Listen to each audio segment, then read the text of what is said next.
Hi everyone, I'm here with my friends at AllFreeCrochet.com who asked me to produce a video on how to crochet super easy ear warmers or a headband.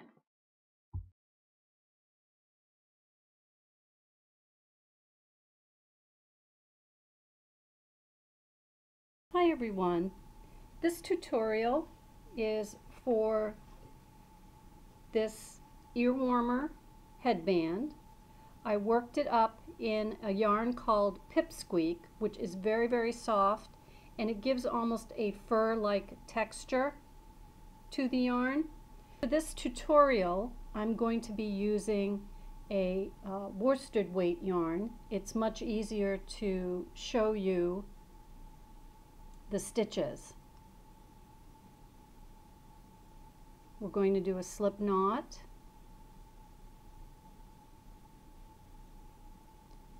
And we're going to chain.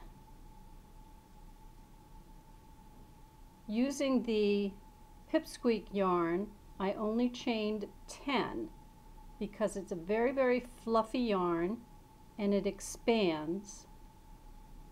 With the worsted weight yarn, I'm going to chain until I reach my desired width, which is anywhere between, I would say, 3 and 5 inches, depending on who you're going to be making the headband for. I've completed my chain, 16 chain stitches.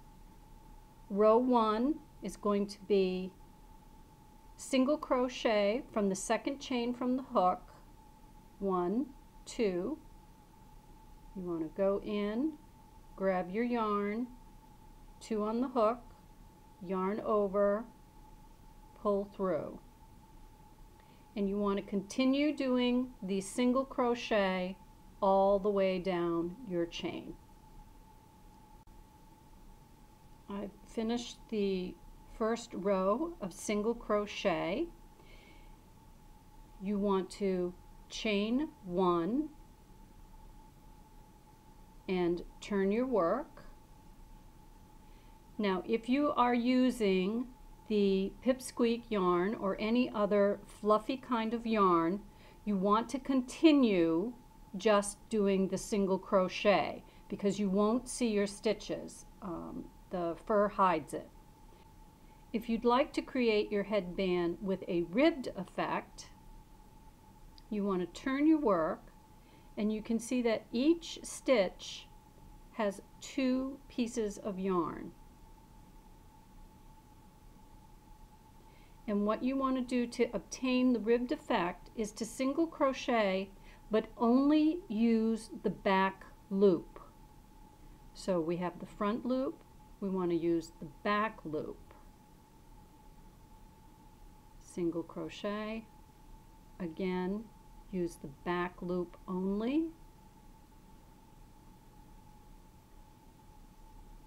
And you can see what that will do is push this loop forward, which will give that ribbed effect.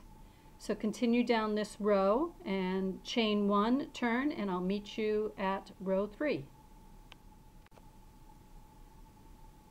And this is the end of the second row, and you can see where you're getting that slightly raised effect. I've chained 1 and I'm going to turn my work. Now again, we're going to be using just the one loop, the back loop, but because we've turned our work, the back loop has changed position. So we're going to be working from the loop facing us. So single crochet and just use that loop facing you.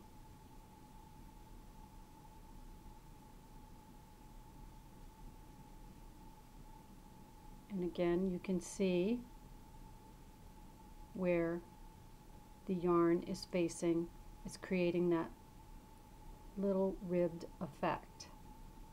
So you want to continue doing this, single crochet down the length, chain 1, turn, and again you don't have to use the ribbing effect. If you just want to do the single crochet, that's fine too. You want to continue until you get the desired length that you want. I'm making mine 18 inches. That seems to be a nice comfortable width to go around, and I'll meet you at the end. And I'm back with the completed headband. I left a large loop and cut a long tail because we're going to use that to sew it shut. You want to knot it. Thread your yarn needle. To sew them closed, you want to match your ends, your stitching ends. I have the ribbing inside, so to match that ribbing, I'm going to start sewing, and on this side I'm going to take the back loop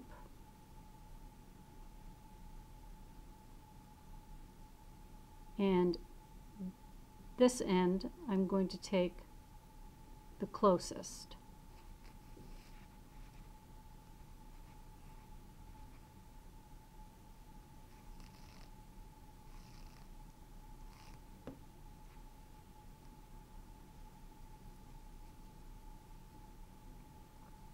And we're going to continue doing that all the way down.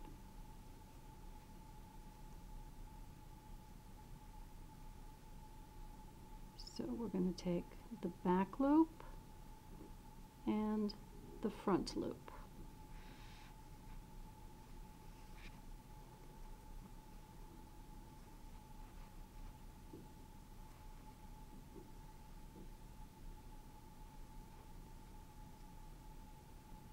Back loop and the front loop.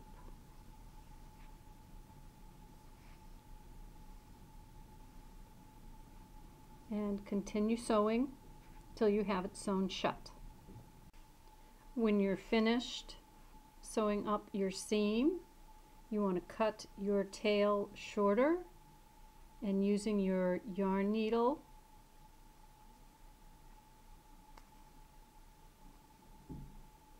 bury the ends.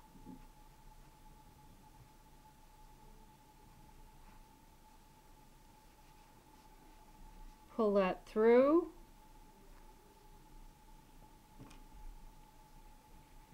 Push that down. Clip.